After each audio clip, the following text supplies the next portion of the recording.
Welcome back, friends and do-it-yourselfers. Today, we're going to be working on a part of a motorcycle that I have not introduced yet. We'll get to that in another video, but let me show you what we're looking at and explain the situation. We are going to be taking inventory on carburetors off of a Ninja EX500 or 500R. Yeah, so I'm going to spin you around and get you a better look at this. So as I stated, this is the carburetor set off of an EX500 Kawasaki Ninja from 1991. Now, if you had this bike, let's just say if you have a Ninja 500, you most likely have this exact set of carbs. I'm going to have a problem with the lighting. Because I looked online, and this carb body here fits Ninja EX500 1987 through like 2007, I believe. So good bet you're working on this exact same carburetor, or maybe you're here just trying to understand how a carburetor works. So long story, but we'll get into that when we go over the bike. The bike is sitting over there in that row, but that's for another video. This bike I acquired with the gas tank off. I don't even know where I have it at the moment. And the carburetor all torn apart exactly like this in this bucket. Now I pulled everything out, and what I have left is the seat bracket, which I don't even know. I'm not sure that has to come off to get the carburetors off, but there it is. So what I did was I went to my manual. First thing I do when I acquire a new bike, pick up a manual. Now I didn't have to because I already had a manual because I've had two of these bikes in the past, and I have ripped apart the carburetors in the past. So I kind of knew what I was getting into, but all these parts were already torn apart and quote-unquote ready to go for me. I did go and make a copy from my manual of all the parts that I would need from the bottom. Float bowl, jets, idle screw, carburetor body, choke, and top end with the diaphragm and the needle jet. I'm sorry, jet needle. Save your jet needle number 5, which is right there, and needle jet number 15. There you go. So don't get confused. The parts look completely different. Now we're not going to focus. Focus. I need to turn on my light. Give me a second. There we go. Now we don't have shadow. That's bad. So, previous owner got this bike, tore the carbs apart, and they don't look bad. I didn't ask him if he actually got into cleaning them at all. All I know is he unscrewed and took apart everything that could come apart. So I basically split everything in half. There's a gasket. Not sure I know where that goes yet. But made sure I had everything, and I was not finding the, I already stated, needle jet 15. Well, I looked online. You can't really tell what it looks like in that picture. And something just ran over my roof. Must have been a squirrel. The needle jet is actually still seated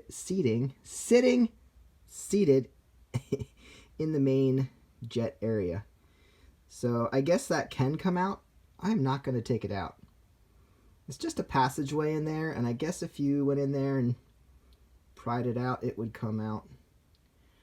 But I'm not going to do it. I'm just going to spray some cleaner in there. It's a pretty decent sized hole, it looks like. I will go through there, clean out the passage. But he did not remove the idle screw, but I'm going to have to set them correctly. And he did break these apart, which I do not recommend, because especially now I have to figure out how to put them back together. And when you separate carburetors, you're dealing with crossover tubes here, and yeah, you should replace these gaskets when you do that. And actually, that might be, that's a washer, that's not a gasket. So all this stuff I don't like to disconnect, because then you have to put it all back together. And because I didn't take these apart, now I have to do that. But let's look at the top end here. I do have all my screws here. I have the needle holder, I have the spring. Uh-oh, that's bent. Well, that's not gonna work. That could easily be why the thing wasn't running correctly. I'm gonna have to buy, oh man, I'm gonna have to buy a needle. Unless I have, nope. I did order this.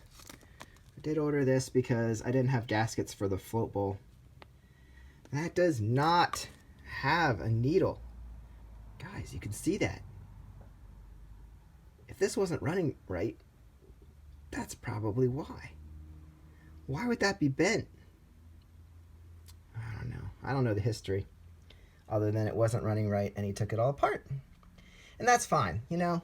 It's easy to get overwhelmed, especially if you take everything apart all at once. I like to focus on one at a time. Then you're not getting parts mixed up. These are the same parts, I think. I think everything's shared between the two.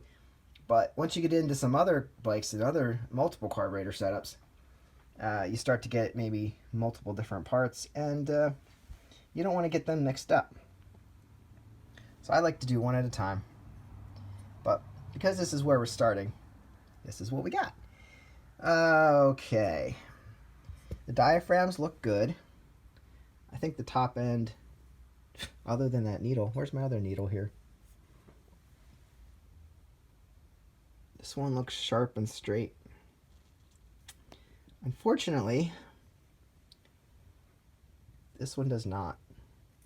So I'm going to assume that's probably why this didn't run right. Now, can I bend it back? Possibly. Will it be right? I can't guarantee it. Ah, they're cheap enough.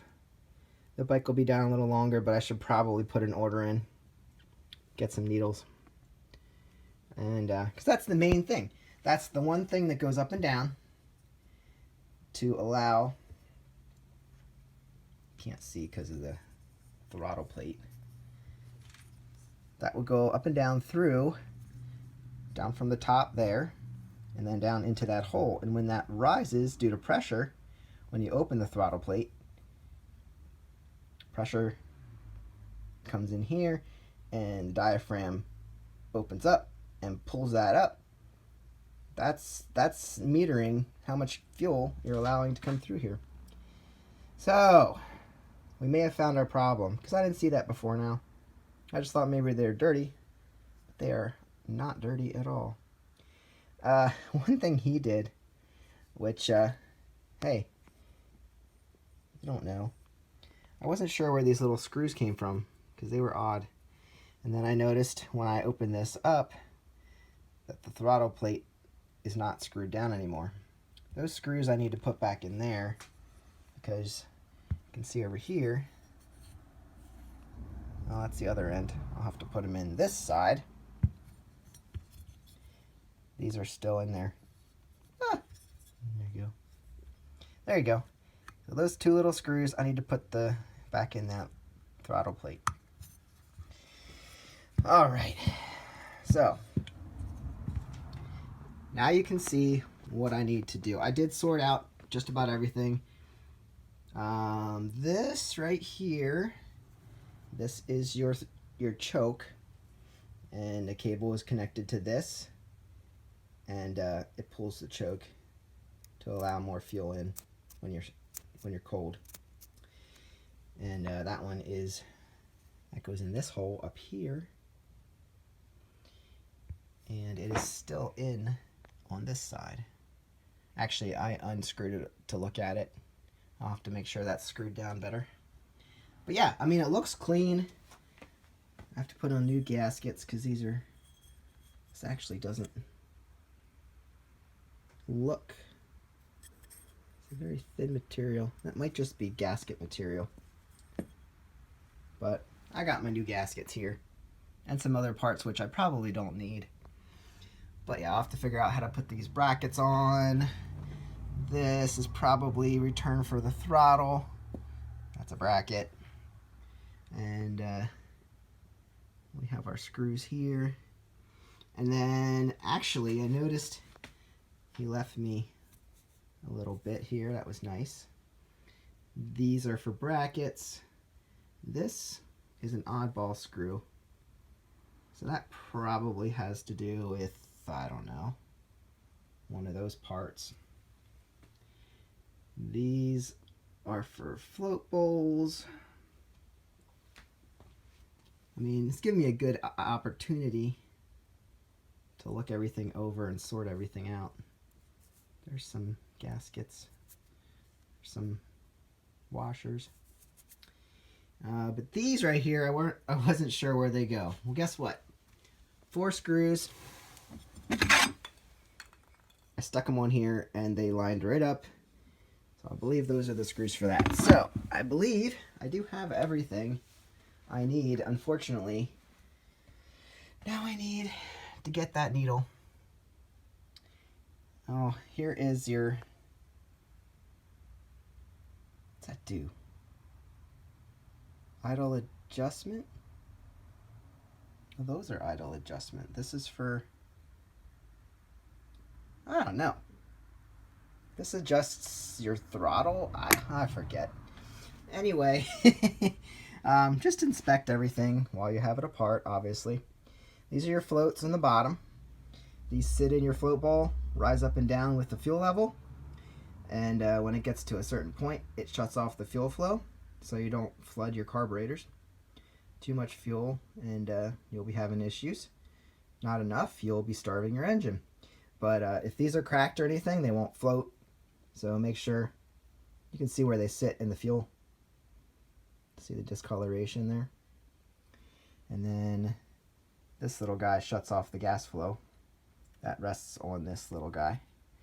And this holds that in on these posts right there. And this is your lower float bowl drain plug. And here are this is your pilot jet. Look how tiny these holes are. This is why when you're on idle, sometimes these get clogged up because they're so tiny and easily get clogged. So I'm going to throw this stuff in carb cleaner. Let them soak a little bit. I'll put these back in. This is your pilot jet. Your main jet holder, or needle jet, or jet needle, whatever you want to call it. So this needs cleaned up. I'll throw that in carb cleaner, but look at those tiny holes. Gas needs to flow through there. And then this goes in the end of that, screws in there. That's just one central hole, so that's going to pick up fuel. So that's the overview, and like I said, I really did find my problem. Just as a reference, I have a set of Goldwing carburetors over here off of a GL1200. That's a 1984. This is the bottom of that. Kind of cruddy. Fuel was sitting in that. They can be cleaned up pretty good, but I want to show you the main jet on there. Look at that. This is what your ethanol fuel is doing to your bike if you don't keep non-ethanol fuel in it, or if you don't drain it, or if you don't have stabilizer. I really don't know what works. I just keep good ethanol-free fuel in my bikes. But that's the kind of crud. I should soak this too, but I don't want to get the parts mixed up. But look, you can't even see through those holes. That needs all cleaned up. This is your pilot jet from that bike. and it's a freaking mess. You can actually see through those holes, but that main jet is a mess. Now I wonder if we can see down through here, because when I open that up, look in there. There's like jelly in there. I'm not sure what it's going to take to open that up, but that's kind of gross. We'll do another video on this carb setup before I clean it and sell it. But anyway, this is what we're dealing with today, guys. And unfortunately, I can't put it back together with this needle being that way. And I don't trust bending it back into shape. I'll get a new one. I just don't know what did that. Nothing inside of the carburetor should have done that. It could have been from just sitting around. How hard would it be to bend it? How bad do you want to ride? It's kind of messed up on the end. I don't think that's a perfect point anymore. Alright guys, so that's it for the video. If you like this, go ahead and subscribe. I want to get this bike running pretty quick, so hopefully the UPS or USPS get here. Maybe FedEx. So we can get this thing put all back together. But I'll clean everything else up. I'll probably put these carburetors back together and show you where stuff goes, how these linkages work together. I guess. I mean, I got a crossover tube there. It'll probably make sense when I get it together. But I'll see you on the next one. Get out and ride.